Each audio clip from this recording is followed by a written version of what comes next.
well? Yes. All right. Good to go. Good to go. All right. Welcome everybody. Welcome everybody on Zoom today and on Facebook Live. And welcome to our monthly Q&A session, Live with Nassim Q&A session, which we're going to do every first Wednesday of the month as part of our Unified Science, Exploring Unified Science program. And so we're really glad to be here with you all amidst everything that's going on. To be able to do this is a great treat and an important thing to do, I really feel. And I want to welcome our contributing members who are on Zoom with us. Thanks for joining us and for supporting our work and helping make these sessions possible. Your participation that way makes a huge difference for us. So thank you for that. And we're also welcoming our Facebook Live audience today. It's important in these times to be able to share the ideas and the messages that are topical to what we're discussing in these Q&As out into the world. So we're letting that happen for the Facebook audience. And for our contributing member participants on Zoom, this is the monthly session where you can ask Nassim questions. And we're not actually going through the modules the way we did in the 6-week series. This is just more of an open format for questions. So it's not structured in the same way.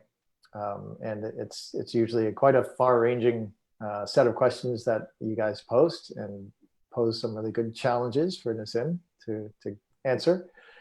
And so to do the questions, if you're new to this, if this is your first time or you haven't asked questions before, there's a Q&A button on your screen, on your Zoom screen.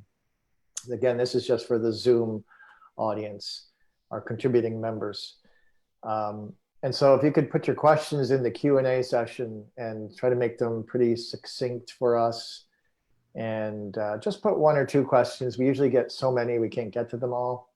I know you guys have a lot of questions you'd like to ask, and but put a couple of questions in there. We love to keep it oriented towards the Exploring Unified Science content, and it's also its relationship to things that are happening in our lives as well.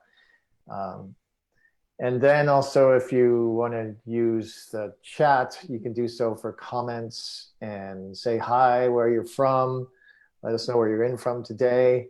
And put your comments there for each other. And one thing is to make sure to set your chat underneath your chat settings in Zoom.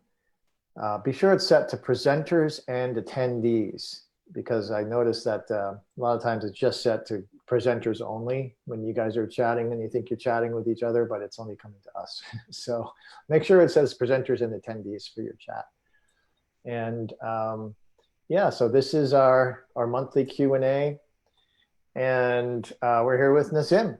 And hey. Nassim, welcome again. We're starting now. This is our regular monthly ongoing series. Yep.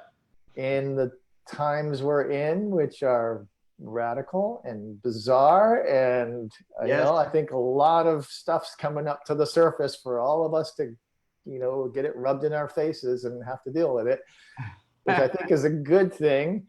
Yeah. And we deal with it well. Hopefully, yes. in the end, we come through relatively unscathed. Yeah, self-examination for everybody is a good thing. It is self-reflection. We're getting it on a mass scale right now, and I think that's part of the process, actually. Mm-hmm. So, and I know that you've been through a lot and on a big journey yourself. So, welcome. And right, you want to just say hi and share some thoughts and to get us going here today? Well, you know, like you were saying, it's quite the journey. It's been quite the journey for me personally, that's for sure, in the last 2 weeks. And there's a lot of turmoil, and the result is that there's a lot of things that are coming to the surface, and many of these things that are coming to the surface can either produce division and that is usually when it's externalized, or produce unification when it's internalized, right?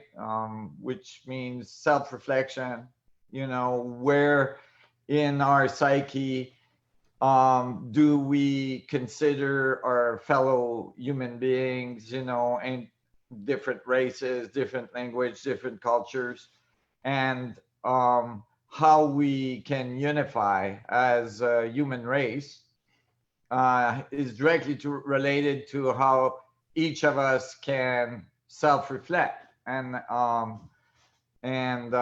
see of how much of that they're carrying along, which we've all been raised in an environment that fostered this,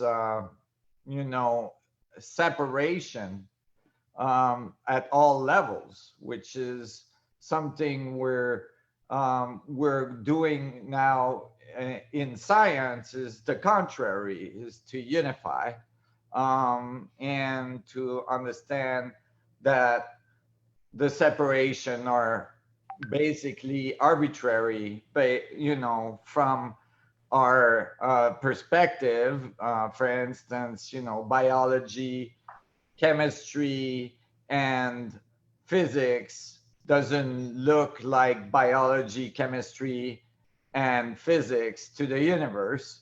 It just looks like one thing, which is the universe, right? The way things work at different scales, their relationship to each other, which is clearly present since they're made of each other. And so to see that you're made of everything and everything is made of you kind of unifies you with the whole, but in order to do that, that we have to realize, like, even at the most curious way of realization, even at the most basic way of realization, is that we're all made out of matter, for instance. Like, just at the most basic level of unification, or realizing that we are all part of this, oscillating structure of space that we call reality, or this world. And the atoms that makes the stuff around you makes up the cells inside of you, and the cells inside of you, are all like highly organized to make you. And you, even on the physical level only, have a certain level of self-awareness, and that self-awareness has this opportunity, or produce this opportunity to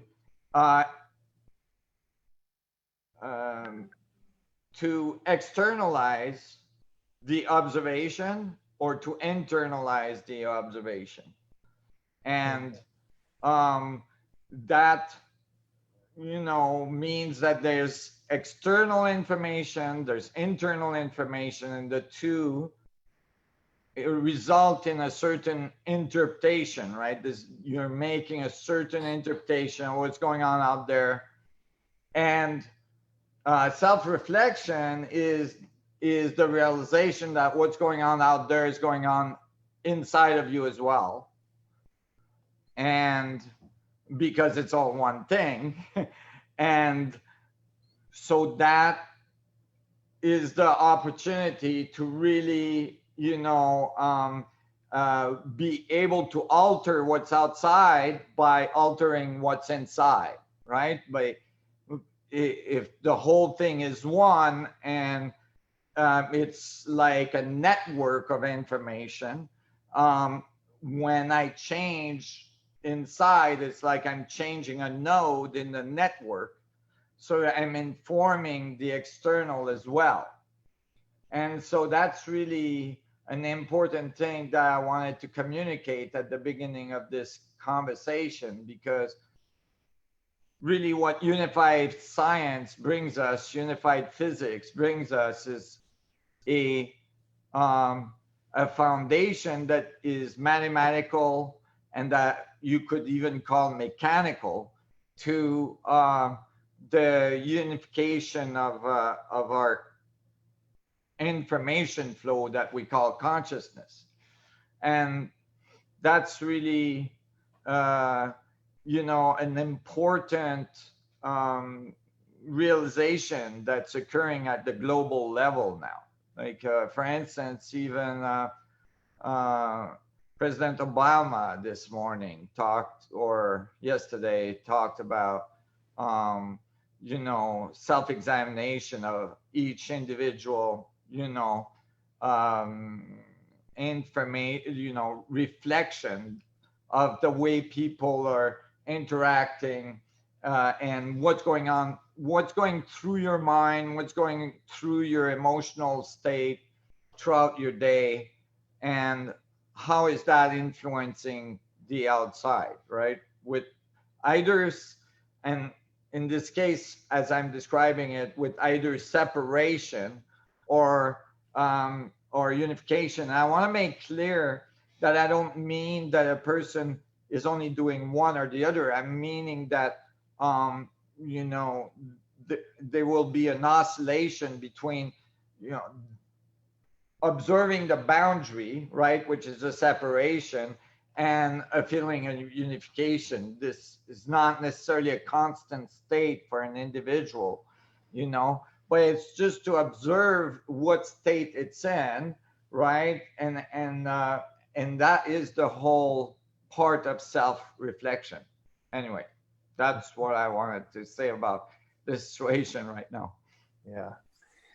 Yeah, that's I really appreciate the connection into the scientific perspective of the unification of inside and outside, and that there's really no difference. Our minds can definitely go there and interpret, like you said, we are interpreting the information all the time, internally interpreting it, and then projecting that interpretation out onto the world, which then includes the potential for judgment and criticism and Right. Blame and all this that Yeah. can snowball into what the kinds of behaviors come out of that. And that's part of the realization of the unification, is to really be in check with that at all times. Right. Especially in these times.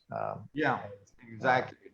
Yeah. And catch yourself, because we all we can get involved in the externalization of our interpretation, to the point where we can lose the sense of unification, or kind of lose ourselves. It's possible.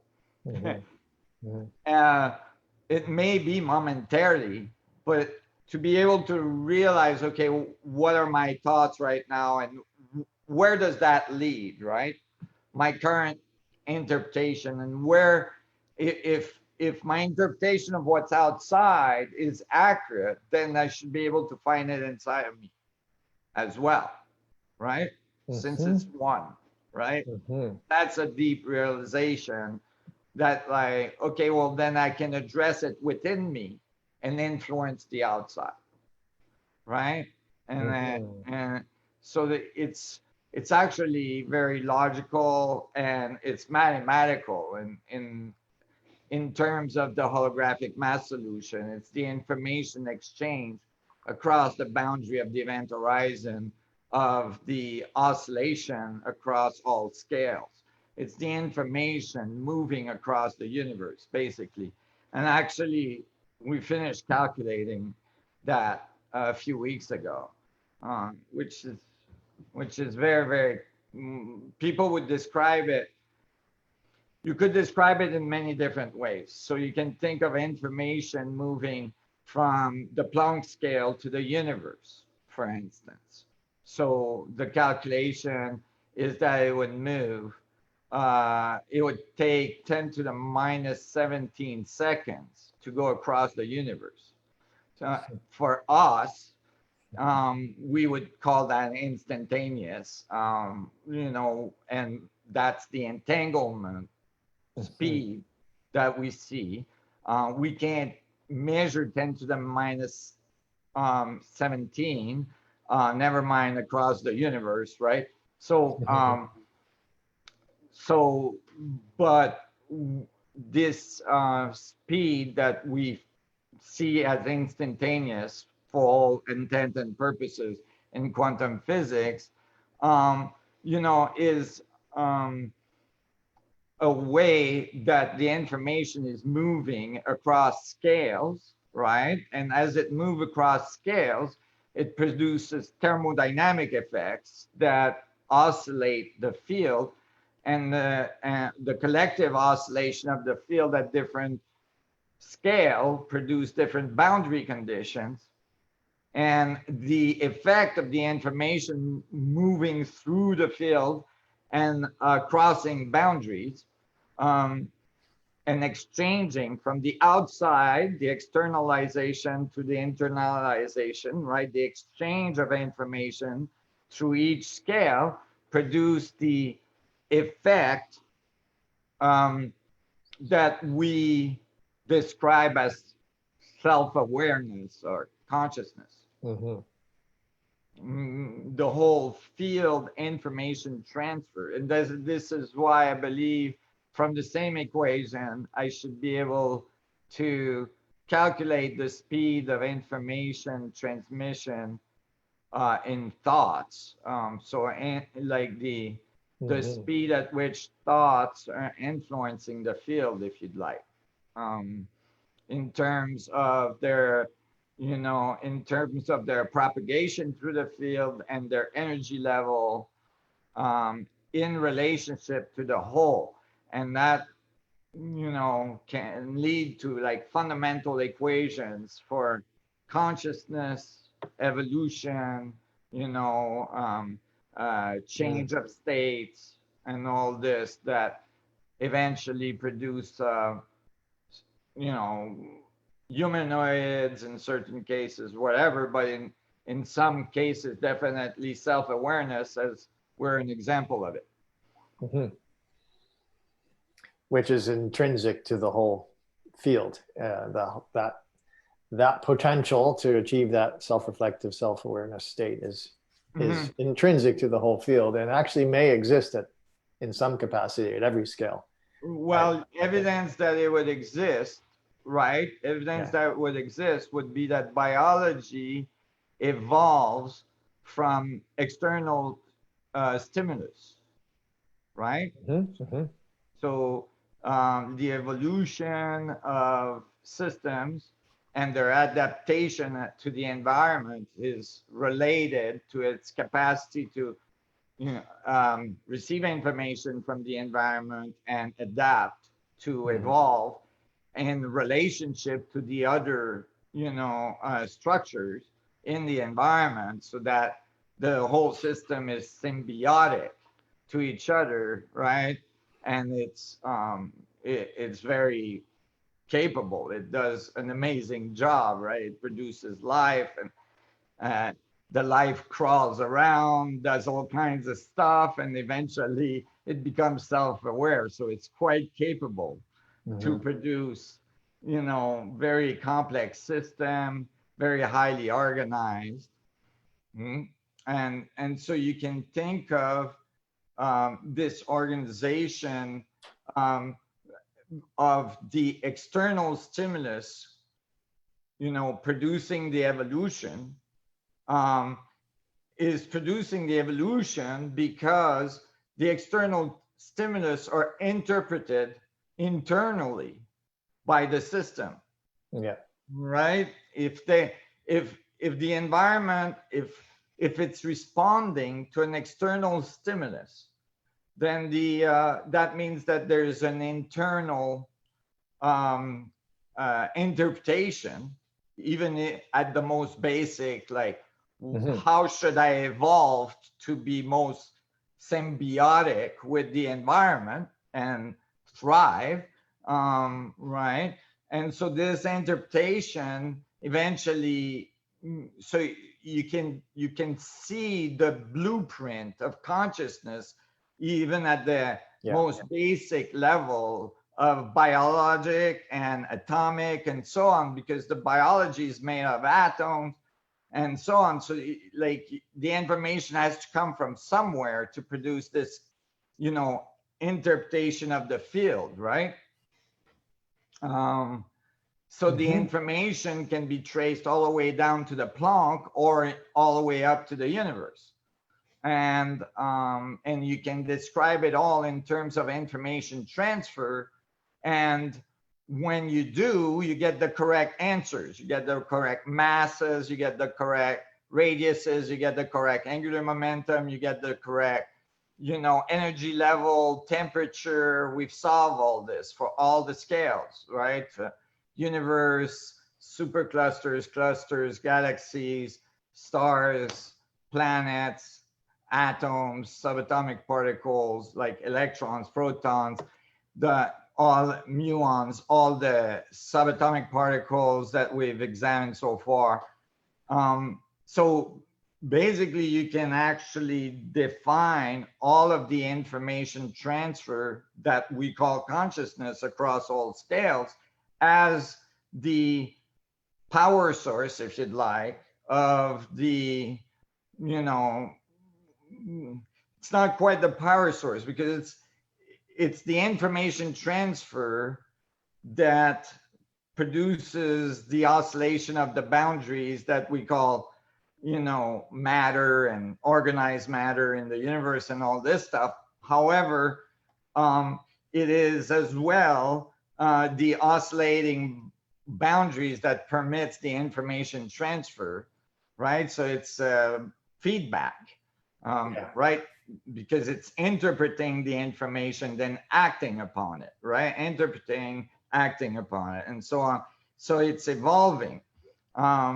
And so it has feedback, evolutionary information through it that would, of course, produce self-awareness, since it's a feedback, which, being aware of self is a feedback. And it's a feedback from external components as well, as we pick up information from the field and react to it. Now, we can react in ways that are symbiotic with the environment, or we can react in ways in which it is not symbiotic with the environment. And that's when the environment will, fight back, right? Meaning like, if we completely destroy our environment, it's only going to affect us and the other species on our planet, but it's not going to end the universe, right? It's not going to even be noticed by Jupiter, right? I mean, for instance, if we lost our atmosphere, due to a sun flare or a meteorite, whatever. So, these things, they're fundamental to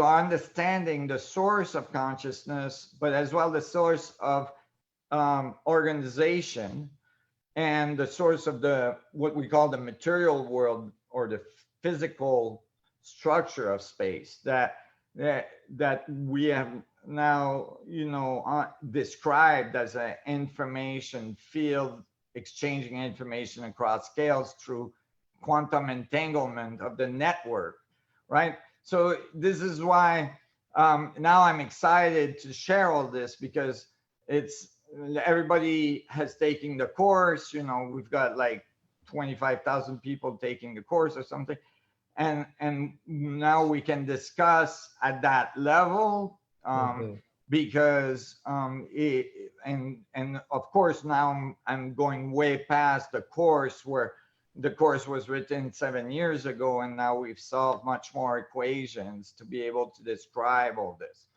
And the equations come out right, which is really nice. They come out right, but not just right, they come out very precisely right.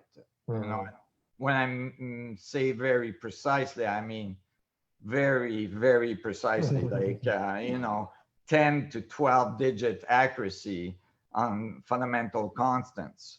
And,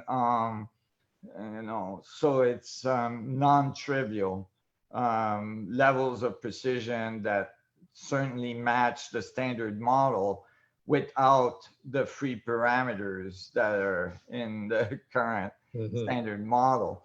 But with, as well, most importantly, with a view of unification that is not that, first of all, does the job mathematically, it unifies the forces, but as well it tells us something very profound about our world and ourself.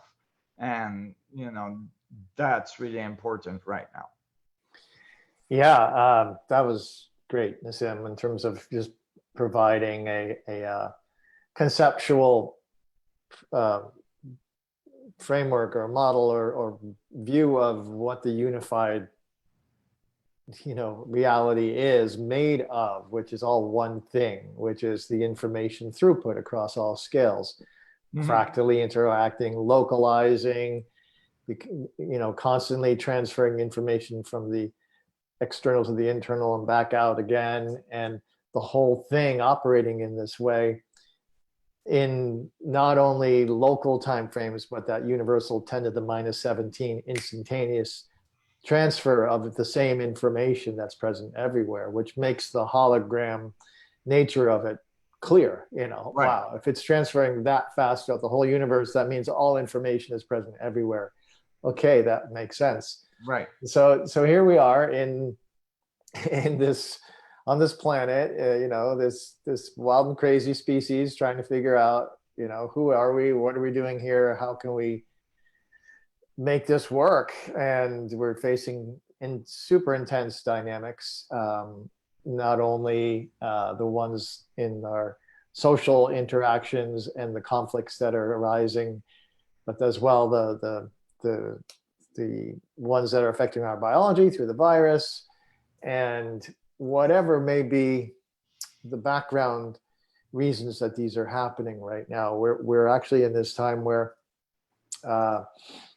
we're having, like we said, we're having to face ourselves. And now with this perspective, how would you say we can then bring that awareness of what you just described, which clearly unifies everything into one field of information, of consciousness, of interaction, and constantly evolving through this feedback loop process. And here we are, right? That is happening, and we're faced with it, and we're faced with the choices and the actions that we can take. So how would you say we can bring that into our perspective as we're, those of us that are on this call today listening to this, and of course everybody in the world ultimately can bring that into our awareness at this time, and help to stabilize or bring that knowledge and that relationship more into play? Well, hopefully, if people internalize what's going on and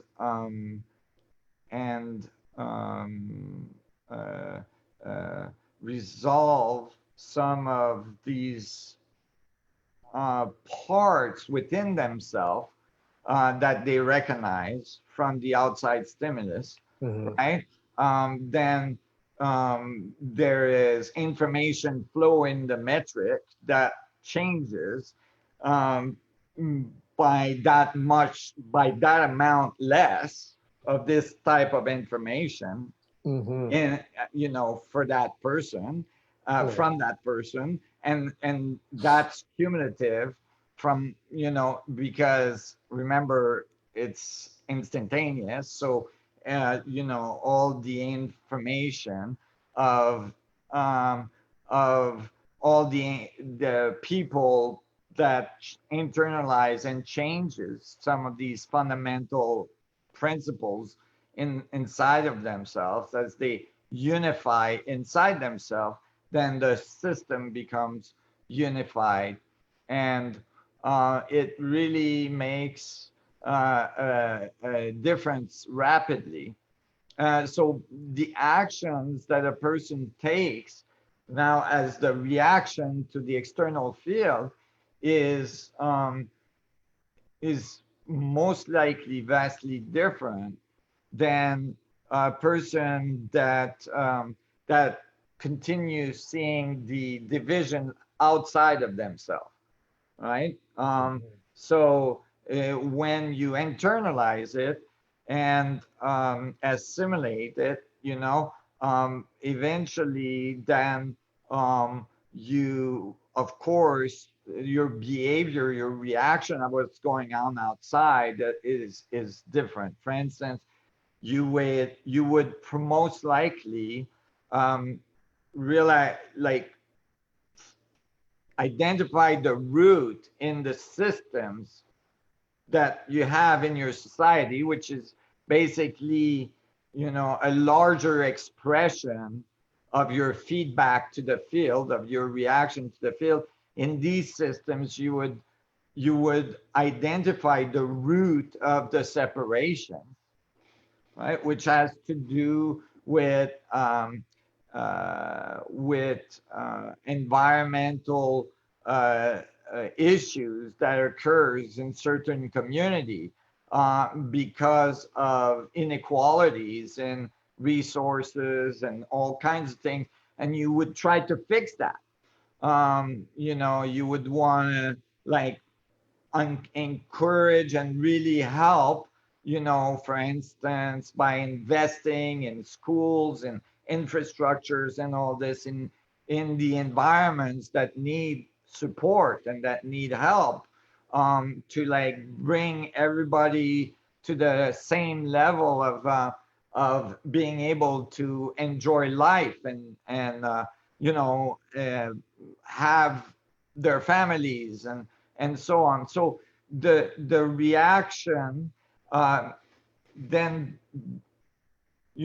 as well as wanting to make sure everybody is safe in the current environment, as well as that, there would be that part about, okay, this is what we are doing to self-examining our society as a whole and our, politics and our laws and the way we interact with other countries, and how countries interact, and what is the distribution of wealth, and how is the distribution of wealth allowing us to thrive as a whole, because that investment is just as important as the local investment to ourselves, right? So how we're doing as a whole, is really important and should be part of a certain responsibility of large corporation and so on. And this should be acceptable to the whole, meaning it should show that it produces thriving for the whole, and as a unified body of evolution in the universe, right? And as soon as that can happen, then all the resources are there for us to completely thrive, right? There's no lack of resources. There's no lack of energy. There's no lack of material. You just, if you can't get to it, then there can be a lack. But if it's not, that is only a direct result of your capacity to understand the universe and work with it and develop your technology so that it works with the universe, and you can extract all the energy you need. You can produce gravitational fields, you can control them, just like you can produce electromagnetic field and control them and produce a society that we have today. You can produce gravitational field and control them so that you can lift off the surface of planet and get access to any of the material you want in the solar system or even in the galaxy if you have gravity control. So basically, there's no limit to the expansion and and the self-organizing possibility of a species, right? That becomes self-aware, right? That is self-aware at a certain level that it's able to interact with the field and produce technology and and all this. And so you can actually have something, and the source of that is the first step to that level of interaction with the universe is the unification of our most fundamental base level unification, which is, wow, we're all humans on one planet flying through the universe, right? And we can thrive, if we unify. Yeah. Or we can perish if we divide. Yeah. It's very, very simple. One of the questions that's coming in here was about, I don't think it's in front of me right now, but I just want to finish on one thing. Just this Sure. is a piece of information people could benefit from. Just you could describe it literally geometrically. Think of light rays coming off the surface of an event horizon, right, of a sphere, and they will diverge away on the on the radiative side, and they will converge towards singularity in the middle of the sphere. So this so you can the diversion is the apparent division, but they are all converging to the same point, right? The singularity. So you could even think of it as little human beings standing on the surface of the sphere of the Earth. Okay, very graphically, and where they're all our feet are, all our heads are diverging, right? But all of our feet are converging to the center of the planet, and this conversion is what we call the gravitational field, which is the information field, through the structure of space. So basically, the morphogenetic field is not a field that's like floating out there.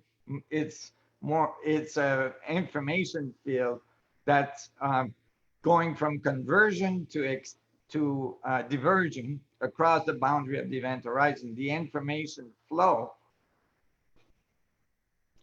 And so this is not a bad thing. The concept of division is just, it can be badly interpreted, meaning we're all individuals because the information diverge across the boundary of the horizon, right? We are all individuals that observe the universe from its own perspective. That's why you can have individuality in a unified view. That doesn't mean everything is the same. It just means it's unified. So meaning it's all connected. It's information exchange that's happening. But you still have individualization because you have diversion and you have conversion, which is the unification at singularity. So at the center of your being is the point of unification, at the center of your vortex, if you'd like, at your information vortex on the surface of the planet. You're spinning out stuff. You call it thermodynamic, right? And you're putting stuff out, and you're receiving stuff, right? You're eating, you're receiving information, you're touching, you're doing all this stuff, and and the result is this reaction. So anyway, I just wanted to mention the conversion and diversion, of the field. Yeah, great. That's such a strong visual uh, juxtaposition of what appears as divergent and separating, which is always complemented and has to be always complemented by that which is converging and unifying. Right. And they're just dynamics. And so the question I was going to just speak to here is about how to apply the ideas of unified physics to social justice. And what we're talking about here are some fundamental principles that can be discerned from this model, and how it's important to hold both views simultaneously, like you're just describing, because it's so easy to just diverge and go, oh God, we're just different and Right. we're separate. And that's what we've been telling us this story for so long, Right. humanity. And here we have the opportunity now with exactly the kind of model you just said to shift that, to include, but wait a minute, all our feet are pointing to the same center. That's just as important here. Let's put our attention there on what unifies, not just in an idealistic sense, but literally in the physical reality where Right. inhabiting here. Well, So, yeah, that can be justified by very clear equations that give really clear answers that are very precisely correct.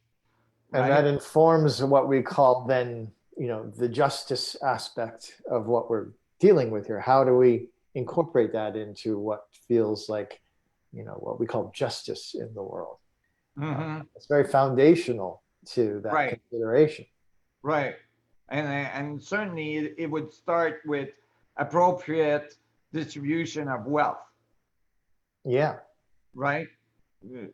That would be the first step, to understanding, the fundamental um, unification Right.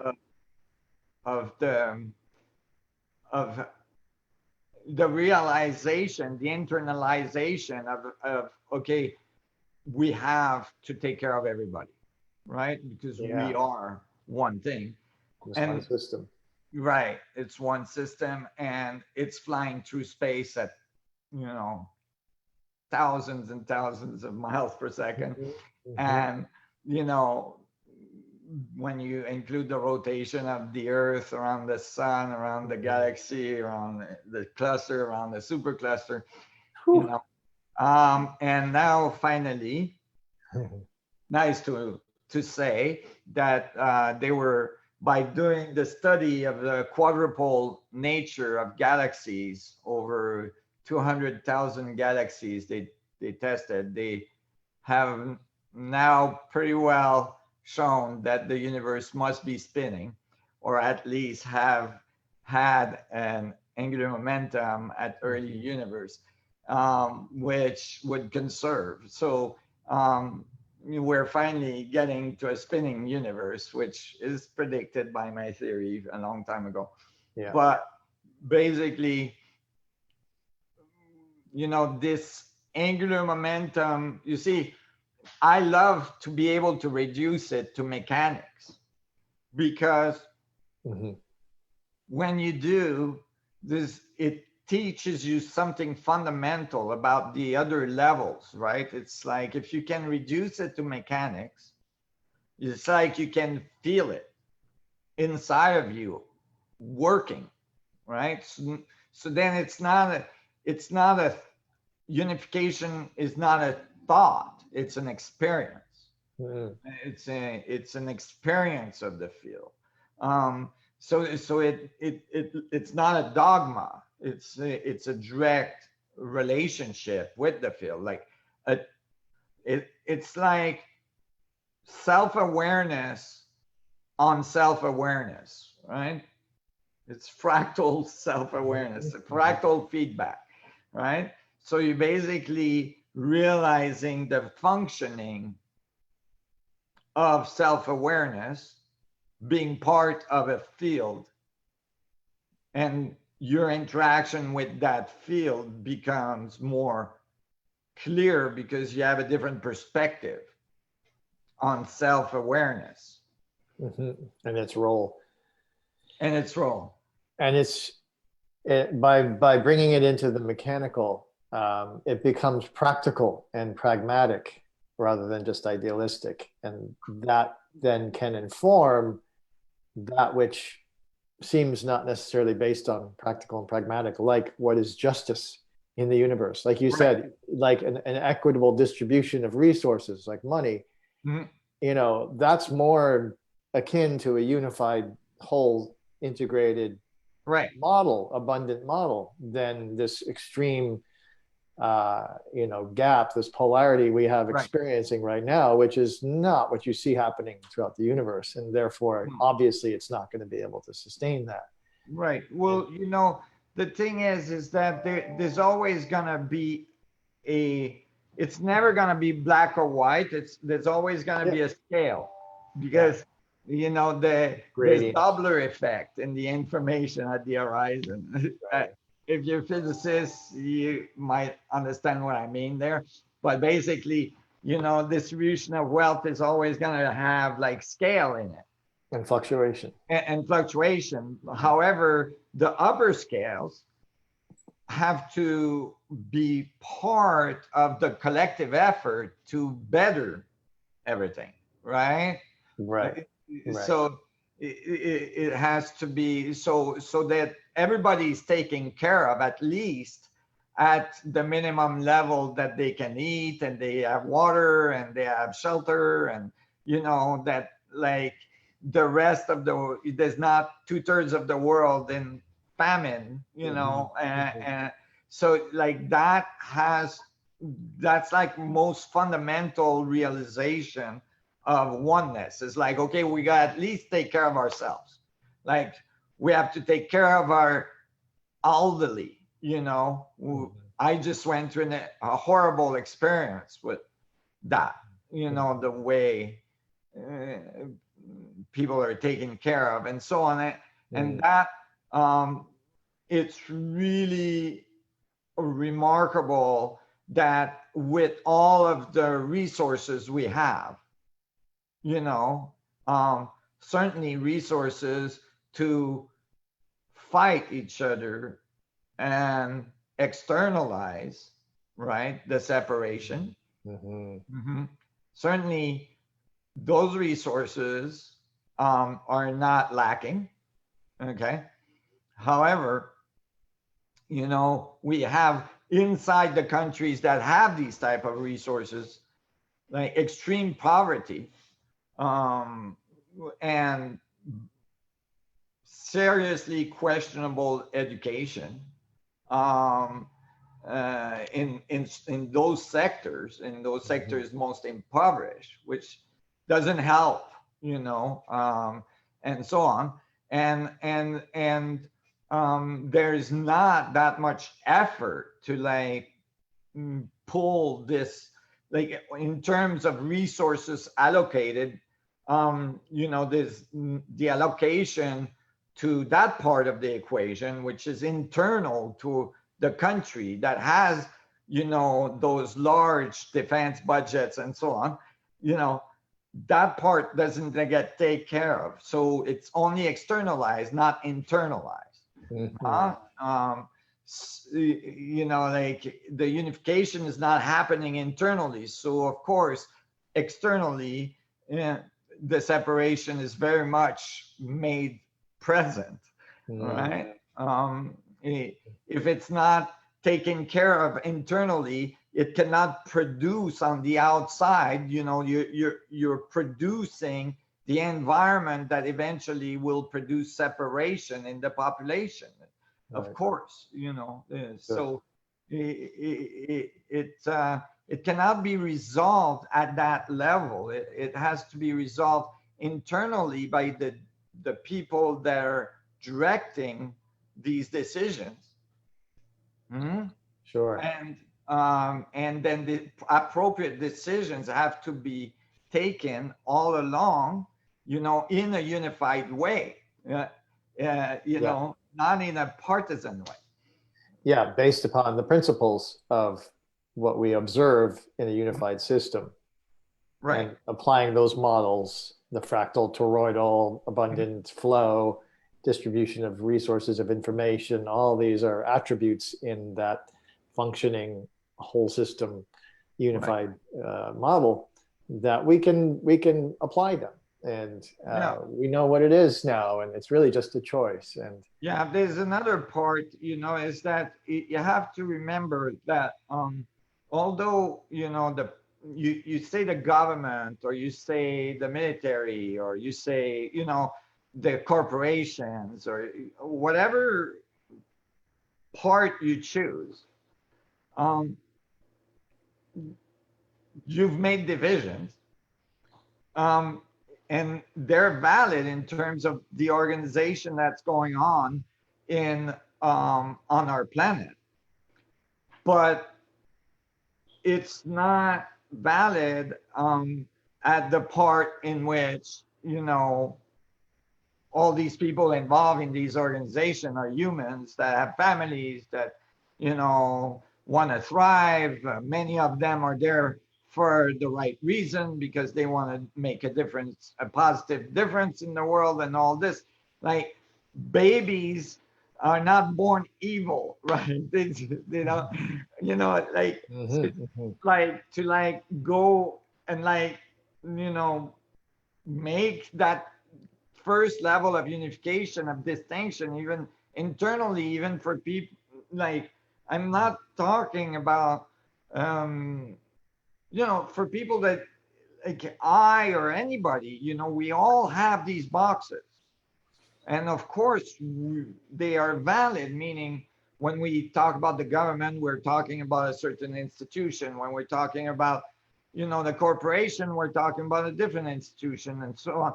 And there's many sub institutions in those, and all this. And when we so it's okay that we call a plant, and an elephant, and we make these distinctions. If we forget that they're all part of one thing, then we cannot react well to it, meaning we don't know what we're dealing with. Mm. It's random. It's like, oh, how did an elephant get there, or a tree, or how is it that I'm here thinking about an elephant or a tree, right? Like, what is this thing, right?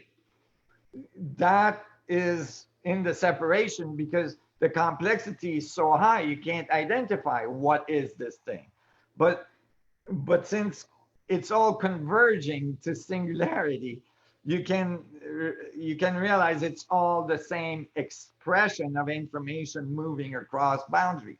So then you can see that you can look at the organisms that thrive on our planet, and you can organize your society in such a way that it thrives as well, that like all Mhm. the systems in it are symbiotic to each other, and they are all moving towards higher coherency, higher capacity, and so on.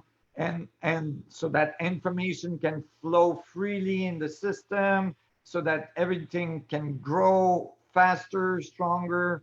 Everything can be very powerful in the creative side of engineering, and interacting with the universe and the energy available.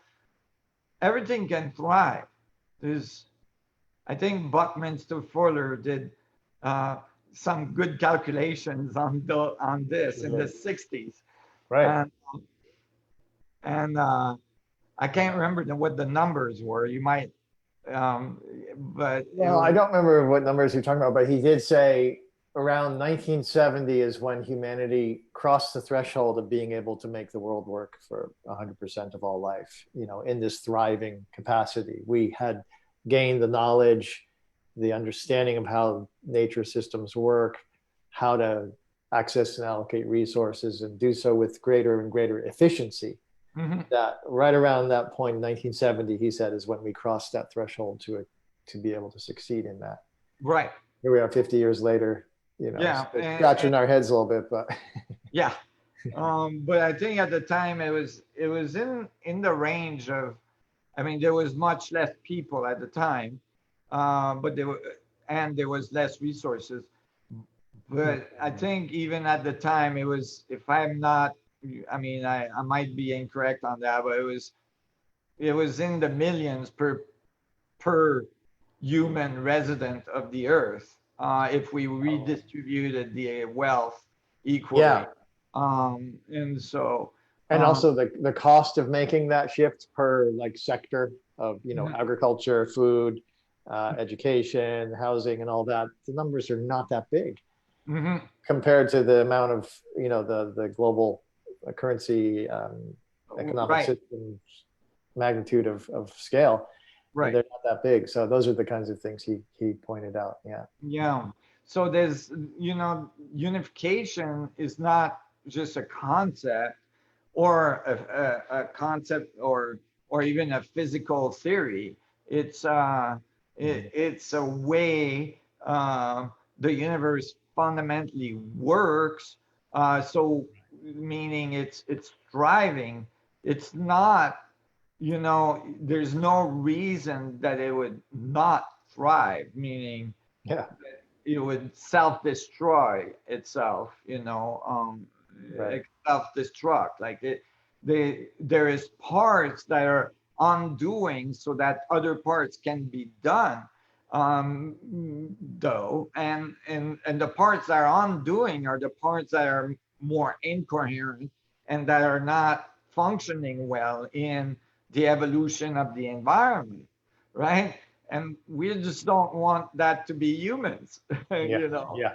you can Humans can actually harmonize with the environment and be very productive and very, you see, the analogy, which is more than an analogy, but the relationship of the convergent and divergent vectors, you can see it at all levels. Like, for instance, as evolution occurs on a planet, the diverging vectors increase, like meaning that we get more and more mobility. We're able to like fly across the planet. We're able to fly into space. You can think of all those as diverging vectors from the surface of the Earth, Mhm. if you'd like. Evolution of consciousness means increased amount of information in the local environment, produces evolutions that thrive, and they literally grow in the space. It's directly correlated. Their capacity to move in the space is Mm. increased by a higher level of understanding, and these higher level of understanding of the field comes from information transfer increase, right? So the evolution of a system to larger influence in the field, those are, in, you know, influences, is not only individual, it's collective Mhm. as well, right? So you can see it at different fractal levels as well, Mhm. right? You can have the individual influence into the field, and then the collective of the individuals on the planet influence into the field as an expression of their capacity to move in that field, literally, mechanically. This is what I was saying earlier. You can always reduce it to a mechanical relationship, because mechanical relationships are non-linear. They're not linear because, remember, all the information is shared across the whole field. So, and actually angular momentum is non-linear. I mean, it's like it's not a simple thing. Like, people think of spin, angular momentum, gyroscopic effects, electromagnetic effects to be very well understood. And they are at a certain level of their understanding. However, at the source is missing, um, part that has to do with the moment of inertia, meaning that has to do with how things actually move in space. Inertia is not solved in standard physics. And it's solved in unified physics as a, back force from the vacuum, but and an exchange of information that way, an exchange of a transfer of energy in the structure of the vacuum. Because remember, the thing that you're trying to move in the vacuum is made out of a vacuum, and so on, fractally. So it's relationship of the vacuum to each other's, right? Remember, it's unified. Never forget the converging vectors, right? So this object you're moving in space is changing the information in the local space. So more information is being exchanged by the thing, which would be a human being in this case, more influence it has on the field, and more collectively there's an influence on the field, which would translate to more freedom of movement in the field, right? So now we can go around the world. Now we can go to space. Now we can go to other planets. Now we can go to other solar systems. Now we can go to other galaxies, whatever, right? As you're going larger and larger, or your diverging vectors are increasing, is because your converging vectors in terms of your self-awareness have increased as well, meaning you've gone deeper within yourself, you've integrated more information, and you're transferring information at a higher rate. Then there's less entropy in the system, because your system, even globally, your social system and so on, globally are harmonized with that same information transfer goal, which is the collective, survival, or the collective increase in, thriving instead of self-destructing. Right? It's vastly different. Yeah, and it really, at this point for us in this human experience on this planet right now, boils down to both choosing that and allowing it to happen. And both of those factors are really at play right now, because we know that it's totally possible. We have the technology. We know how to do it. We understand the principles. We can apply that and rather quickly get there. From our perspective, that's very doable. And there are, the forces, the powerful structures in place, systems that have been established that are hard to shift. They're big ocean liners that need to be course corrected and or even obsoleted altogether.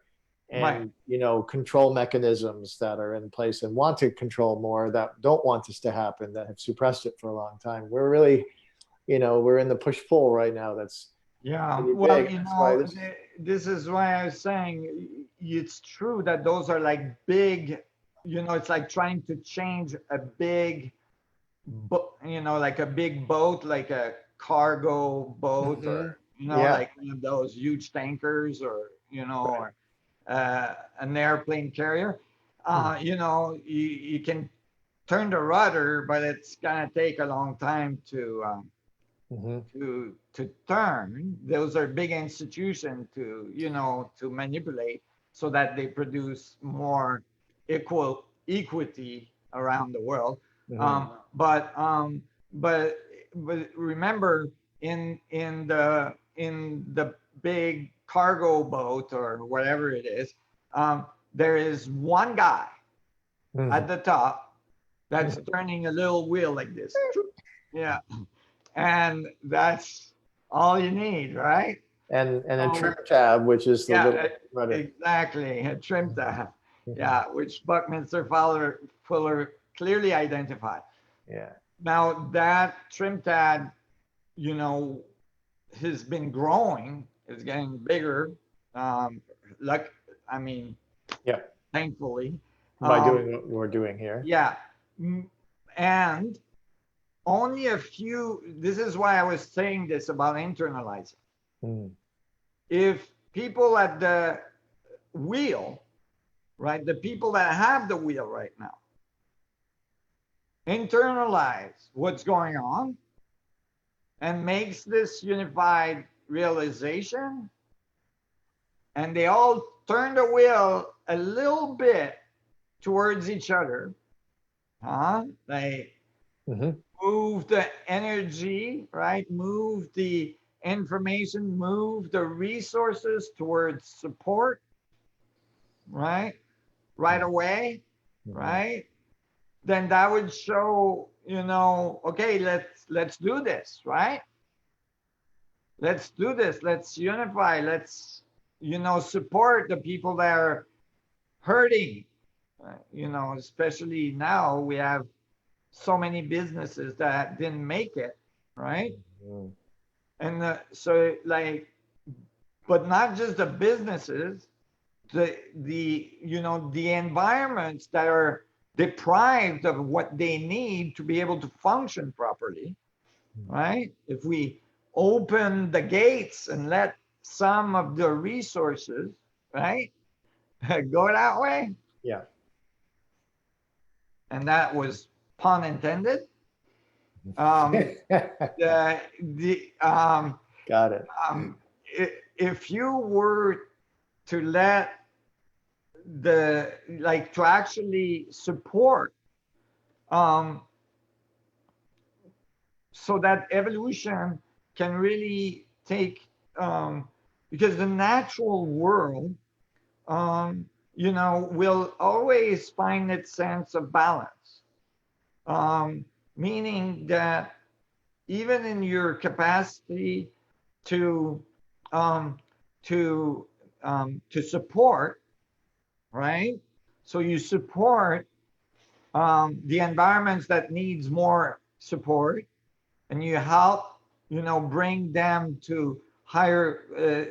And when you do that, then everybody wins, right? Everybody wins, because now you have better collaboration, you have better, synergy between different layers of the community, right? You have more capacity to have more harmonious relationship. Now we've done that to a certain extent, right? We've done that to a certain extent. It's just we have pockets, right? And so, and certainly globally, there's large pockets that needs support that could get it. And the result would be very productive for humanity, meaning these countries would become much more productive and much more, and and then the synergy would become very strong, and like creativity, discoveries in science, discoveries in our capacity to move at longer vectors in our converging vectors, right? We launched a rocket a few days ago. We did that in the 60s, right? And so, okay, now maybe there's better ways to go to space, so we have a little, longer ranging vectors than burning carbon, burning gases.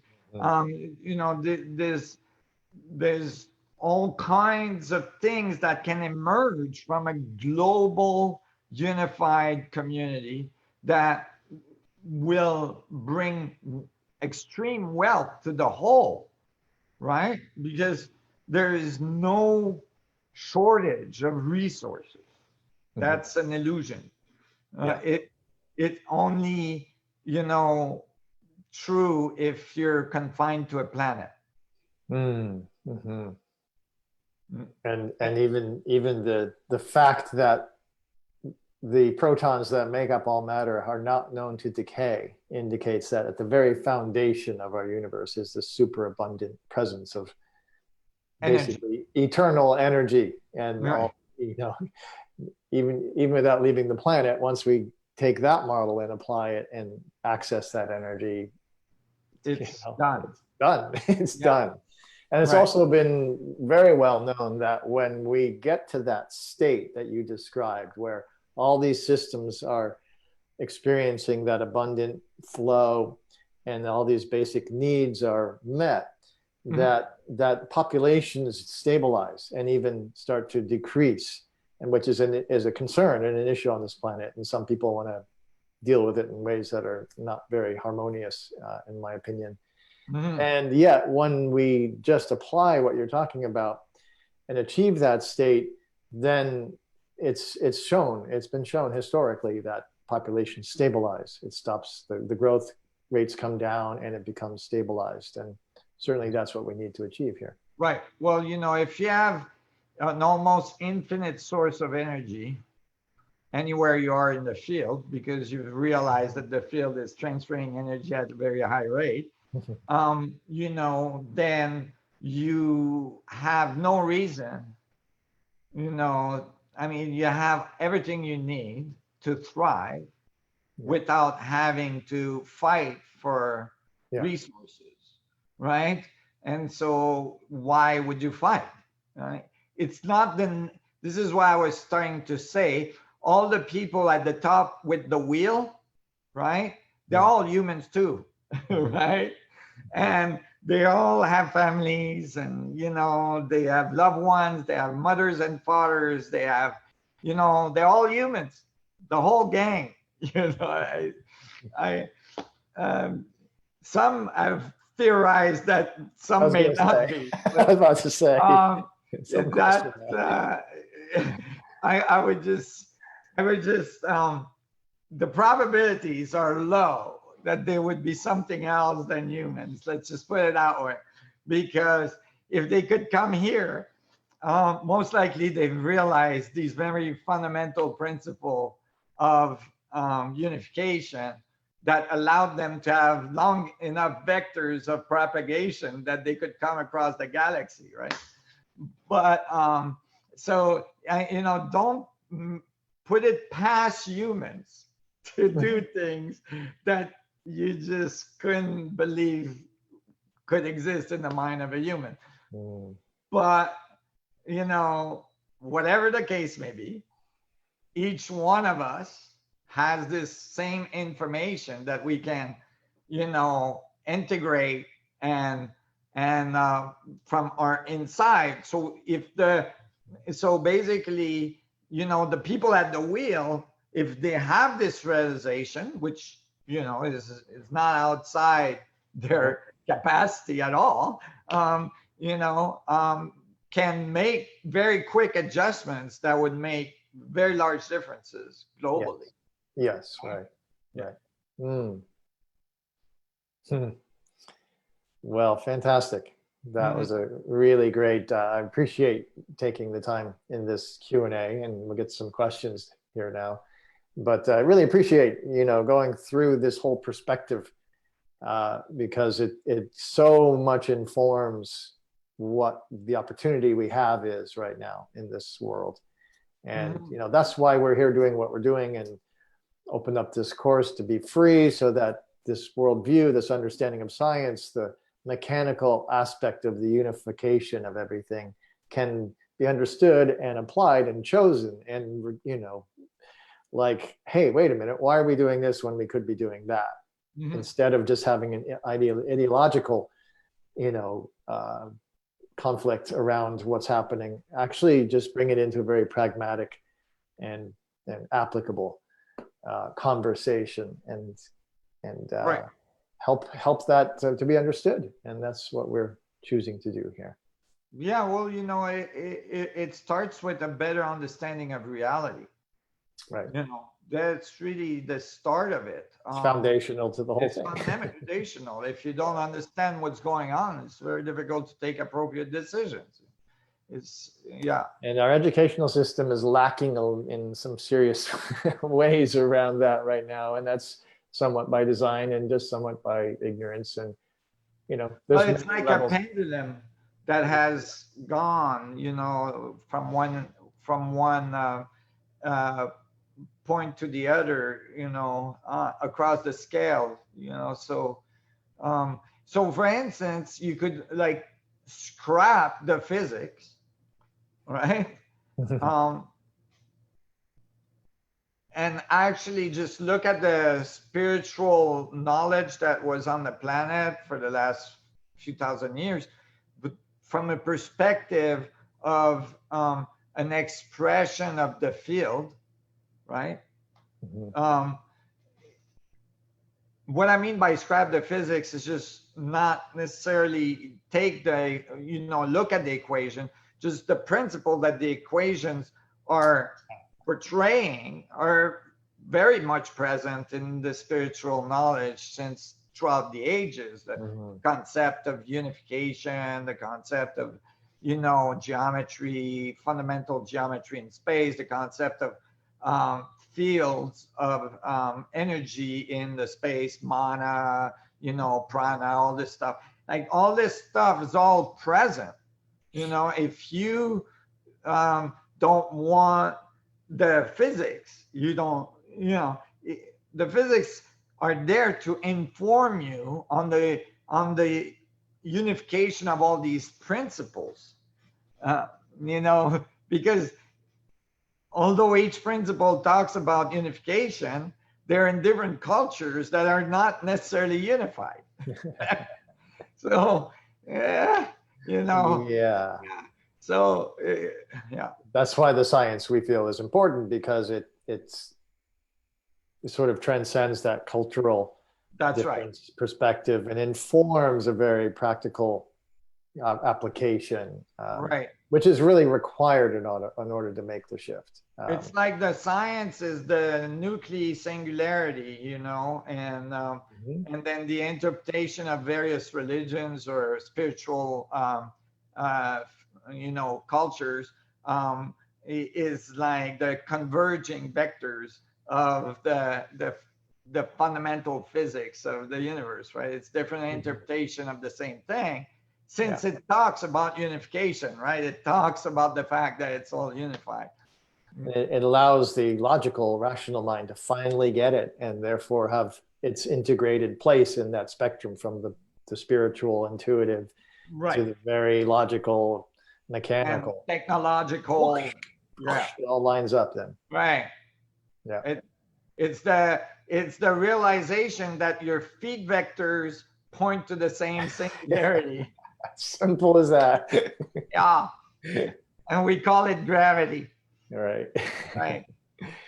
That's the gravity of the situation. Yes, it is. It's very grave at this moment. Yeah, we got some serious gravity. We're time to go for the levity. Bring in the levity, which is that expansive. Yeah, exactly. Yeah. Let's do it, guys. Let's do it. We are doing it. Yeah. So questions. Let's go for the first one. It's just some basic physics. We're going for some physics here now. Okay. I know you love to do that. So this is from, I'm going to not pronounce your name correctly, I'm sure, but Jaimon Conziela. And I actually we'd like to bring people on screen when we read some of the questions. And so, yeah, is that possible? I hope that I don't have a way to request your permission to do so. So I may just bring you on screen. If you don't want to talk or bring your video on, then you can stay muted if you want. But we do like to see our community and have a little interaction sometimes. So I'm going to do that. You can also put in the chat if I am bringing up your question. I'll try to look for it. And if you say, no, I don't want to come on screen, then just say so. It's fine. Either way. Okay, so what was the first question? So the first question is, Nassim's theory is that the space, or the sea of energy, defines the material world.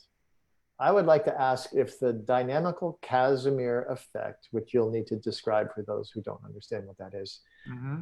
I'd like to ask if the dynamical Casimir effect can be an explanation to the Big Bang theory, meaning that the universe has arisen from nothing, from little vacuum energy fluctuations. Why is there rather something than nothing?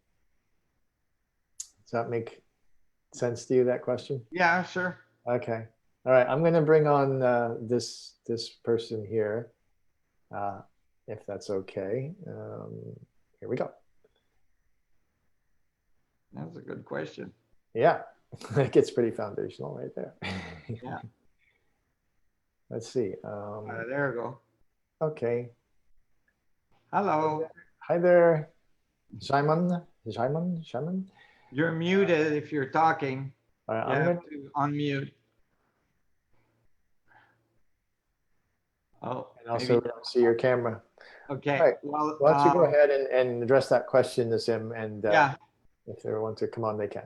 So basically, first, the dynamical Casimir effect is, while it starts with the Casimir effect, which, started in 1947 when physicists with the name of Casimir was um, theorizing that if the vacuum fluctuation, that is, if the energy of the vacuum fluctuations are truly present, right? The Planck oscillating field, if it's truly present, if he tried to calculate how far apart you would have to put plates to eliminate some of the wavelength of the fluctuation of space, so that it would create a little gradient between the plates and the outside, and the plates should experience a force, pushing them together.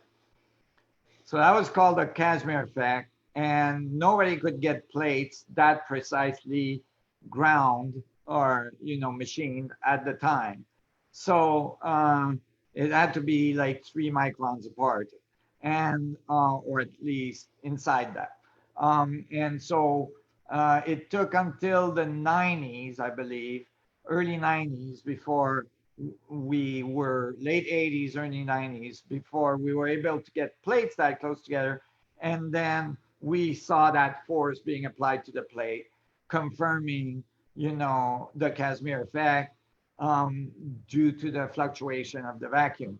And then later on, it was realized that if we move the plates, we call them mirror, if we move the mirrors very, very quickly, right, in between, like, and pump the film, basically, we could emit photons, and then that was done.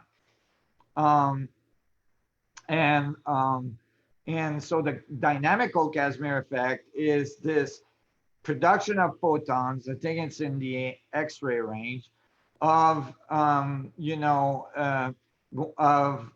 these plates oscillating and extracting photons directly out of the vacuum, out of the fluctuation of space. So this definitely confirmed that the energy is there and space is oscillating. We can extract photons from nothing, right? Which is not nothing, it's everything. So when so to go back to the question is the Big Bang one of those events, like an emission right from the vacuum? My answer would be yes and no.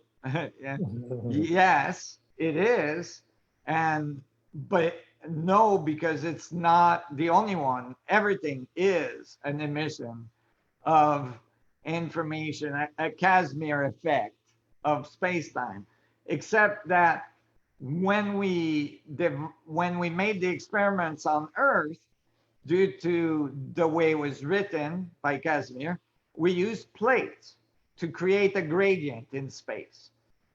Now, what would be a more natural way that nature would have created such a gradient?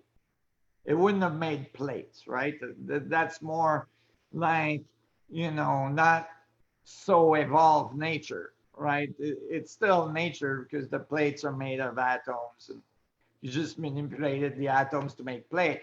But is there a better way to make this gradient happen? Well, eventually, hopefully, you would realize that spin is the best way to create a gradient in a field, right? So that you get a gradient difference between the density between the middle and the edge. Think of a hurricane, um, you know, or and the amount of energy in a hurricane, just because there's a little gradient in the air of 3 degrees between the surface of the water and the hot air above, and so on. And so now you have this huge energy event. In the case of a hurricane, it will even produce antimatter, right? It will produce gamma ray emission at the poles, that we call sprites, and that have been measured for a while now. And so you think of so don't think of two plates creating a gradient. Think of a gradient being produced by spin or angular momentum in the field. Um, and now you have something that resembles more a universe or a star or an atom or a subatomic particle or whichever size of the vortex you want to look at, because it's fractal, because the angular momentum is conserved. So if it's conserved, it's fractal vortices all the way down, right? From the angular momentum of the universe or from the angular momentum of the Planck, right? It's either conserved all the way up or conserved all the way down, depending on which, scale you're looking at. But the system, this angular momentum is the energy like this gradient that's created by the angular momentum is the energy transfer that produces the organization of a galaxy, for instance, or a star, or biology and so on. So it's actually the mechanical function. This is why I was saying earlier, I like to go back to mechanical function, and I mentioned angular momentum because from angular momentum you get centrifugal forces, centripetal forces. Those forces are akin to electromagnetic or electrostatic forces and gravitational forces. And so now you start to understand the dynamic of the field and the forces it produces. And then you can calculate that. And when you do, you get the right answers, as I was saying. So it's really powerful to think about it this way, to think about the gradient this way. Mm-hmm. And so it's all about the gradient, and then through the gradient becomes the expression of the energy. Right. And that's what initially what called the Big Bang was a gradient shift. And right. And that's what's happening all the time at every scale, is what you're saying. Yeah. So actually, you can think of a proton, mm-hmm. right? A proton. So the Big Bang theory says that it started at the Planck point, mm-hmm. right? Mm-hmm. So the whole universe was inside a Planck. So please don't be shocked at what you're going to hear next. Okay. So imagine that instead of that model, yes, it's correct. It expanded from the Planck. However, it's because a Planck or a proton, most likely, escaped another universe. Mm-hmm. So imagine a bubble, and it's emitting information in form of Plancks, if you'd like, or in form of protons, which are basically, as I proved in my equation, organized Plancks, right? And so there. Imagine this escapes a universe into ours. Then and it experiences into a larger universe it's in. So you have a bubble, right? It's in a larger universe. Of course, the larger universe is very, very, very much bigger than the bubble. The bubble, right, is like a galaxy in our universe, right? It's very small compared to the universe. There's trillions of galaxies. And so so imagine our universe being a galaxy in a larger universe. So imagine a universe being a galaxy in a larger universe. And imagine a proton emerging from that universe into the larger one. It experiences a change in density very, very abrupt, very, very fast change in density. And so it will inflate. It will grow very, very, very rapidly, right? And then it will stabilize, and it might continue to grow a little bit because none of the densities are changing, right? So at all scales, so the relationship between the densities are changing.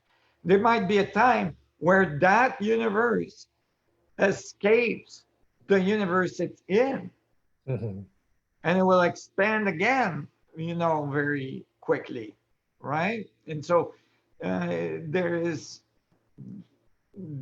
are the diverging vectors. And then there's the converging vectors of the flow that's going in the other direction towards singularity. And the converging vectors then the information converging in every point in the field is what we call quantum mechanics. Right?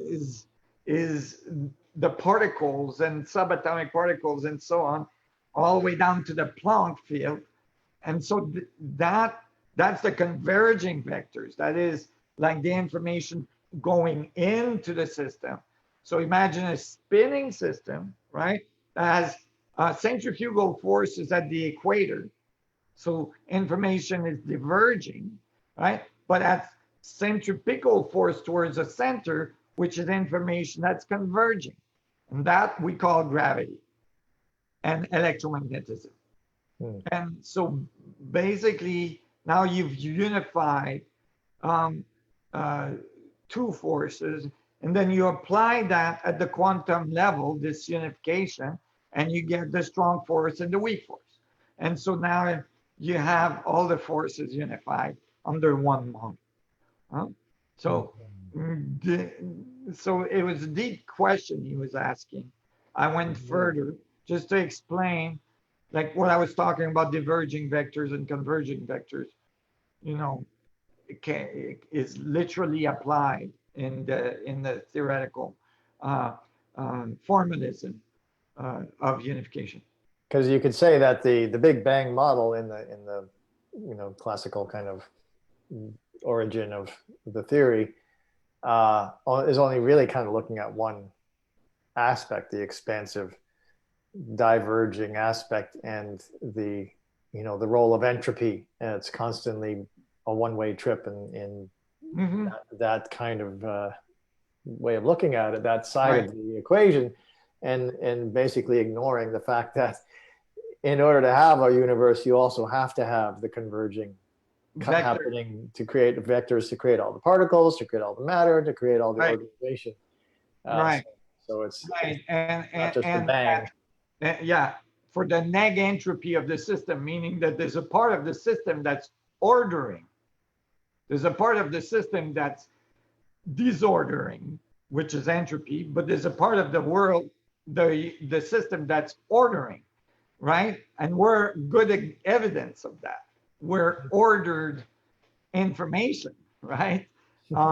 Matter, like biological structures on our planet, are ordered information. They're ordered material that's very coherent, very highly ordered, and so on. And so there's a part of creation that is neg-entropic, meaning it is producing order, not disorder, right? So and these are uh, in relationship to each other, so that it creates boundary condition, meaning that like the order and the disorder, the going converging to um, from converging to diverging, um, you're gonna get boundary conditions, because there is like a relationship between the um, like you could say the expanding diverging forces and the converging, you know, gravitational forces, or Mhm. vectors, and this relationship is going to make boundary conditions uh, along with angular momentum. Excellent. I think we covered that one. Yeah, That was good. yeah, So I think some of the next questions we actually have addressed. Lori Whitaker was asking about, as protectors of universal power, what plan B may be necessary to protect from bad influences power imposes its agenda. We talked quite a bit about that, I think, in our opening conversation around yeah. the relationship there. Um, let's see here. Um, there's a question here. If you see one, Nassim, that catches your eye, you just go ahead and let me know. But what about, Yeah. there's one about using art crystals, charging water, and then can you use that water that you've charged to mix it with uncharged water, and that will charge the uncharged water. Yeah, it will. It will reduce the effect, but it will. Um, yeah, so you can you can take glass that you've charged and put it in a 5 gallon jug and charge the water in the jug. Yeah, so that Okay, that, that's good to know. that can be done for sure. Mm-hmm. But it will diminish that the uh, the effect. It However, it's dilutes it, so to speak. structured. Yeah. Yeah, Uh-huh. yeah, After a while, that probably would not be effective, I would imagine. right. Yeah, after it dilutes it a bit. Yeah, There's an anonymous attendee question, just in keeping with some of the physics here. So, how does Nassim interpret the evidence for quarks, which are these subatomic particles that are said to be making up protons? Uh, is it compatible with unified physics representation of the proton to have quarks? yeah, it is.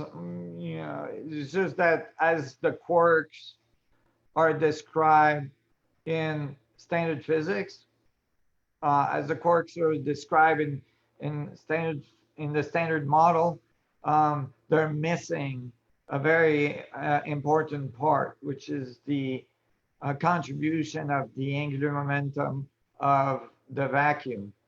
And so that's why the quarks model has a spin issue, meaning it can only account for like 5% the spin of the proton, uh, or yeah, so it's missing, so they all of a sudden need billions and trillions of quarks to conserve the angular momentum, and basically it's called the spin problem of the proton, and um, this contribution is resolved in the unified view. So, but the core, we've identified the subatomic particles, and um, we have like the mesons, the taus, and all these things.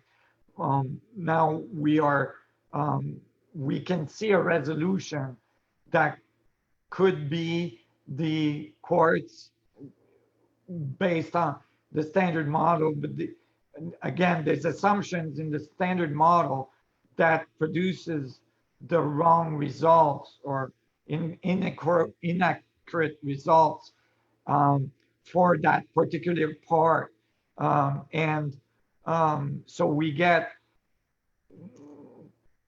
something similar, but we'll probably be able to bring much more accuracy to the values that involve, the conservation of the angular momentum that we describe as the quarks in the proton model.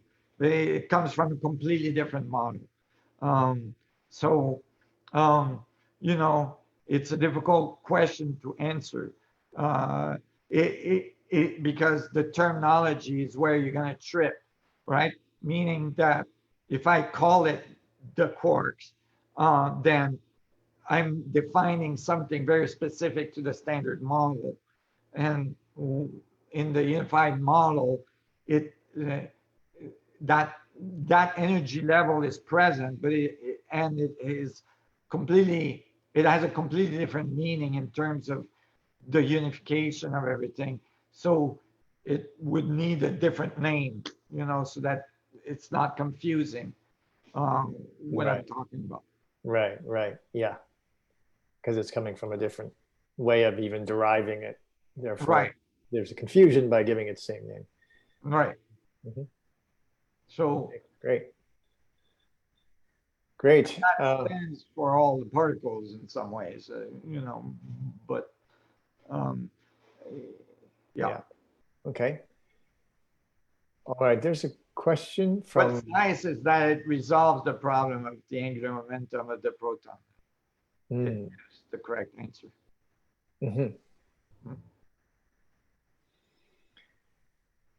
Okay. There's a question from Kitty. And Kitty, I'm going to just see if you want to come on screen here, promote you to a panelist, and you can choose to unmute your line and open up your video if you like. So the question is I'm coming from a very different field of inquiry. And hey there. Hi, Kitty. You're still muted. Unmute your audio. Hi. Hi. Welcome. Thank you for being here with us. Oh, yeah, thank you. I am going to go ahead and read your question, and you may want to just add a little if it just might need a little extra clarification of what you're asking. So I'm coming from a very different field of inquiry, working with psychic transformation practices. I use a system of identifying units of oneness at different scales that I call cohesive agenda holding cells and bodies. I have started looking at using the description of the Planck and investigating bridges of communication. Could you expand the Planck? Can a Planck be any size, but a cell within a larger body? You answered it. You answered it already, and I've been watching the chat, and there's a lot of people actually from the kind of field. It's very exciting. I'd love to develop an overlap of language for us all and expand that. Yeah, that's a good thing. Unifying the languages is a good thing. And the interpretations.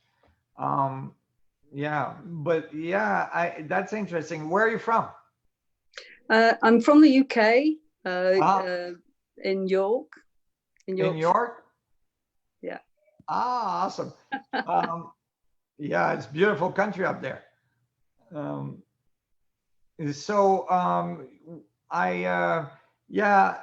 You see, that's the thing. You can think of it in terms of particles in physics, or you can think of it in terms of information in the field. And if you think of it in terms of information in the field, then and you know that time, that the field is connected, is unified, right? Then you can get information from the field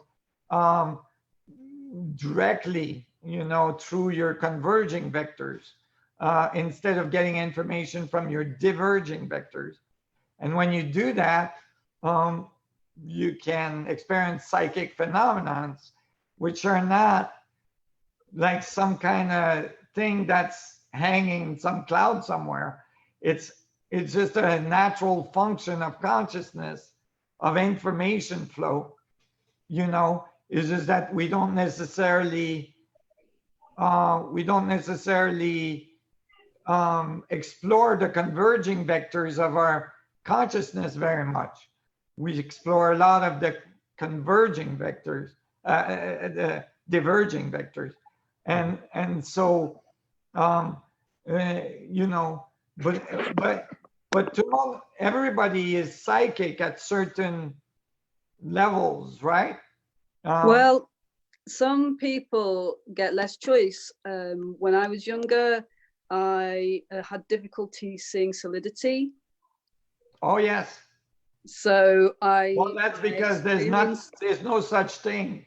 Well, I experienced the fluidity to the extent of being able to put my hands into solid objects, which isn't very convenient, but it's quite educational in a different way. Well, okay. Yes, I can imagine that could be inconvenient when you're trying to pick up your tea. Yeah. But you stand still a lot, and it was defined as a autist state. Oh, yes. And so I've had to learn manually how to manage that. And in learning manually how to create the kind of boundaries that a lot of people are born with, I've learned the art of the psychic boundary. Mm-hmm. So the education was vocational, as they used to say. Right. And that's the thing, is like, you can, first of all, there's a lot of space between atoms, right? There's plenty of space for atoms to go in between each other. So that's one thing. But there's a, like, so basically you could say that if you can put two things in sympathetic resonance, right? So that the oscillation of the two things work with each other, you should be able to put things, into each other like that, right? Like, and so on. What I mean by everybody's psychic in certain levels is that it's all part of the same information field, and we all have access to it, right? And so that's that, but that's not necessarily something that's encouraged or developed, in the world, and often it's misinterpreted, like in your case where it was diagnosed as autism, right? Yeah, I don't mind the label. Really? Yeah. I think a lot of, I like to use the word autist. And yeah, and I think it gave me a lot of space to do my work. Well, that's good. That's good. You made the best of it. That's great. I agree. That's whatever it takes so that you can do the work is the good thing, right? Yeah. Yeah. Whatever it takes. I'd like to see the education expanded. I've understood how the system that is invested in keeping the consciousness of human beings immature has caused blockages in our connection, and how to release them. And I think a lot of other people in my field are doing the same. Took quite a lot of work, as you know, in your work, that we've climbed a mountain, and we are at a peak. There will be other mountains, but we are at a peak, and it's so exciting and wonderful but now personally, I feel we need to build a ski lift.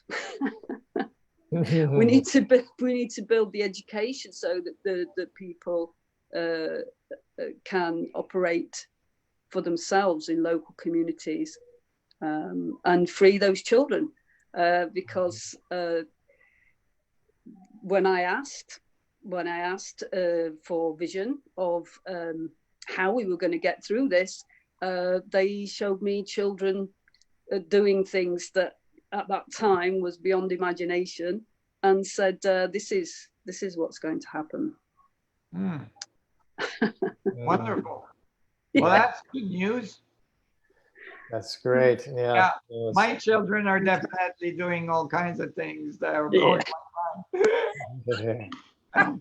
Some of the things, though, I'm not so happy with, but that's okay. No one said it was easy. All a learning process. Yes, we're all growing. It's a great vision. I want to get to a point where I can. You're the arc stones. I just heard you talking about the arc stones after I'd been looking at the Ark of the Covenant, and I was like, that's it now. I want to engage with material world and afford to get some of these arc stones in my life. Good on you. Thank you so much. That is so brilliant. Thank you. Such a great gift for us all. The alchemist stone. Yeah. Thank you, Kitty. Thank you so much for your question. Very, very good, insightful one. And you can see how, as Nassim was describing, there's one thing going on at multiple scales. So you could, in essence, say the Planck is actually scaling up because it's all about the information throughput at all scales. And foundational. So your coherent structures are certainly fit well within that model. I love it. I've already started using it, and I love the sound of it because it sounds like a pebble into water. You have coherent vorticity in the field. It's very good. It's exactly what it is. It's the collective coherent behavior of Planck oscillators that produces all the scales. And, and then if you ask, well, what's the Planck made of? Well, it's made of sub-Planck. And we finally calculated that. It's remarkable. It turns out that the sub-Planck is an exact octave in exponential between the sub-Planck and the universe. The Planck is right in the middle. Mm-hmm. And when I was talking to the Dalai Lama last year, and when I told him that, he said, we have the Planck in our tradition as space particles. And I said, here's a sub. And then he said, but we have a more subtle particle. And I said, what's that? He said, conscious particle. And I said, oh, well, that's the sub-Planck, which is the speed at which I calculated, the transfer of information across the universe, which is the 10 to the minus 17 I was talking about earlier. And so that in the Buddhist tradition, right, would be the speed of thoughts. It would be the speed of thoughts for the universe, right? And so that, and we could calculate it for the humans, but it would be way faster because the cranial capacity of a person is much smaller than the universe. So it would cross the cranial cavity very quickly. Sure. Yeah, that's for sure. So you now know everything the Dalai Lama knows, and he knows everything that you know. Yes, that's how we unify. And all the networks are turned on. Yeah, exactly. The grid lights up. All right. Thank you so much, Kitty. Thank you. Being with us. Be well. Yeah, be well. Be safe. Bye. Bye. Let's do one more, Nassim. We're almost at the top of the hour. Mm-hmm. There's always so many questions here, and we had a good extended conversation to begin with. But Yeah, well, there's a lot going on. a lot going on, and that was very insightful. I really appreciated it. Do you see one you want to do, or shall I pull one up? No, I'm sorry, I haven't. Okay, fine. So let's talk about this one here. Can you speak about the power of group meditation as it relates to the quantum field? And there's another question. Is it true that it takes only 1% of the population to change the whole? If 1% send unity thoughts, will it influence the whole, as in the 100th monkey idea? Those are two different people asking questions that are related to the power of group meditation and how it relates to the quantum field. This is from Meryl Doe. The 100 monkey experiment. Yeah. Yeah. So, I could approach this from so many different layers. I'm going to try a few. So one is that, of course, as I described earlier, when you increase the converging vectors towards the center of you, which would be what is described as meditation, by turning your senses inwards towards the converging vectors, then you go deeper and deeper into singularity, and you have a larger and larger influence on the field, right? So the 100 monkey experiment, like if you ask me to do a percentage on how many monkeys it's gonna take for the world to go from self-destruction to thriving, and unify, right? This I can't do because let's say I told you it's 1%. Is that 1% of Buddhas, or is it 1% of the person that's just starting meditation and that's discovering these principles, right?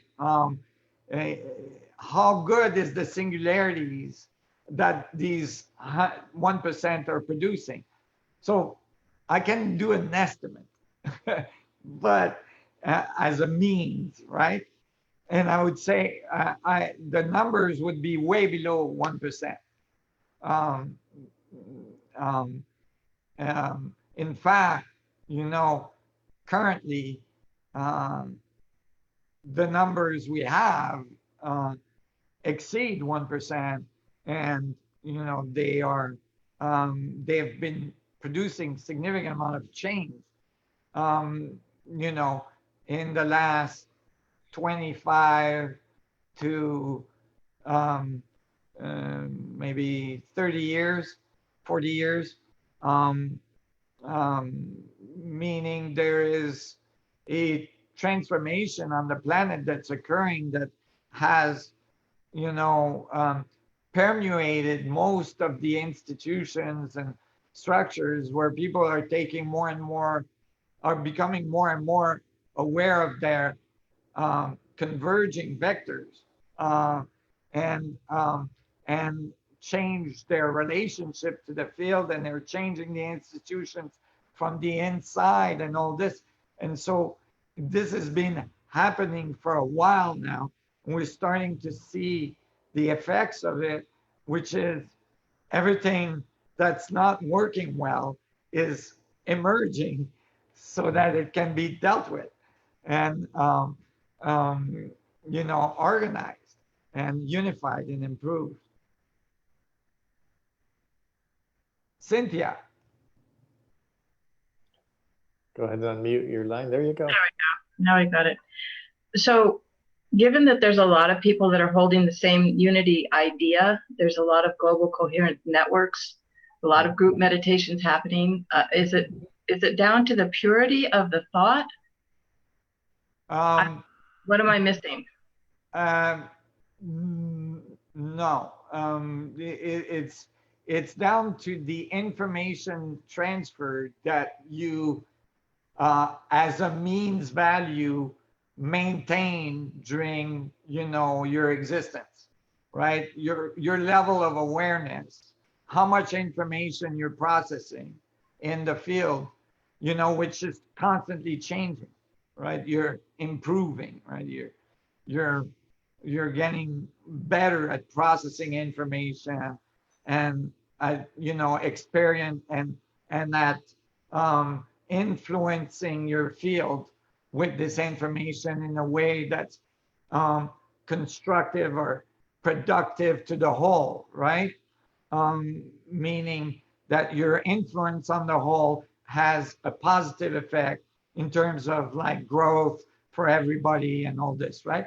So that you can think of that influence literally what you do during your day, right? But you can think of that influence as well as what you think during the day and how you're experiencing how are you connecting to the field as a whole and to all the other components of the field, like the other human beings and all this stuff, right? That whole part is an influence. So that you can say, like in a state of meditation, right? This is why I wanted to start a global orgasm, you know, thing. And I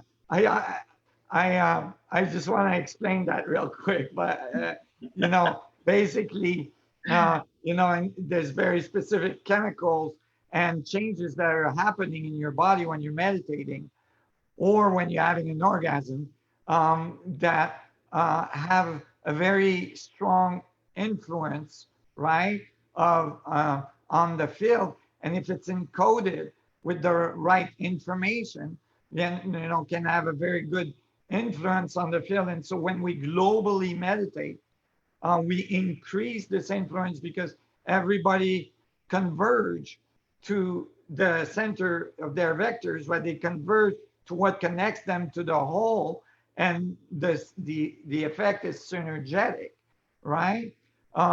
So if, you know, so when we synchronize that, then it has a global impact that can be measured, by the way, right? By random generators, you know, this started in Stanford, no, it started in Princeton and then went to Stanford. But, you know, we can measure the effect. So we can measure the effects, but there's not possible to gauge at when that trim tab takes that turn, or, you know, can we energize this process, speed it up, you know, that kind of thing? Yes, you know, only by like the maximum effect we can have is by our self-internalization, our capacity to you know, go towards the converging vectors more and more efficiently. That is when we have the most impact, because then we can all turn our individual wheels in the right direction, right? Because we'll know what's more productive and what's less productive, right? And, Yeah. and then all the trim tabs put together produce the larger trim tab, and, you know, it propagates that way. And it's not linear because we're all around the world in all the different institutions. That's why I was saying, if that becomes very clear, not just in terms of the philosophy, but literally in terms of the physics, right? If that becomes very clear, then you can have, you know, leaders of countries and leaders of large corporations, and, you know, doing the same thing. And then all of a sudden, when they trim tab, you know, their little wheel, it has a huge trim tab effect on all the other wheels, right? And now the trim tab is more like a rudder, and eventually it's the whole thing, right? So we all get to meditate. Well, people, I want to talk about that. People talk about, that's why I was talking about orgasm. The thing I came up with about orgasms was that I was climbing. This is in 1990. I think it was 97. It was when the Schumann-Levy comet hit Jupiter, and I did a solo climb with a telescope on my back of the north face of the North Couloir of Wedge Mountain in Whistler, Canada. And I went to the top of this mountain, which is the tallest local peak, to look at the comet hitting Jupiter. And I was going up it's like a, 1,500 feet ice wall, it's vertical, and it's like a gully. And you're like a little ant in the middle of this thing. And I started too late that morning. You're supposed to start at 4 in the morning. I started too late. I started around, maybe 6. And so I got caught in the middle of the couloir when during sun, the hottest part of the day. And that's when rocks detach from the cliffs on each side and they fall through the gully. And so I was dodging rocks. And since I was soloing with the telescope, it was epic. But this was, in that moment, I thought, wow, isn't it crazy that we think of mountains as these solid things that don't move? But they are constantly eroding. Valleys are getting filled. Valleys are getting cut, by water. Mountains are getting created. I mean, all this is oscillating, right? So then I thought, oh, wow, mountains and valleys is like the really slow oscillation of the crust of the earth, if you'd like, right? And then I thought of all the different, I'm sorry, I'm losing my voice. I've been talking too much. You can think of all the different oscillation in the field, right? Like all the birds in the world. Think of all the birds in the world, right? Like unified, all the birds singing that are singing right now. Like it would be a hum, right? Like a certain frequency hum, right? And then you could think of all the leaves and all the trees oscillating, right? That would be a different hum, right? And so I was thinking of all the hums as I was climbing this couloir, and I thought, what would be the hum that would be the most influential on all the other hums, right? So then I thought about all the things people do, and then I got to orgasm. Everybody having orgasm everywhere on the planet at this, every second, right? That's a hum, right? And it's a powerful moment for people, and it's a moment where usually the rest of the stuff that usually preoccupies them is not necessarily present, right? And so they're in a place of power. And I was thinking, wow, if we amplified that hum, we could pump the rest of the hums, right? And of course I thought of, global meditation and all this. And then what would be interesting is that 9 months later, there would be another pulse, right? From all the people that experienced that global, orgasm before. And that would be all the beings that come with the information of the global, unification, so that the planet could actually unify in the production of its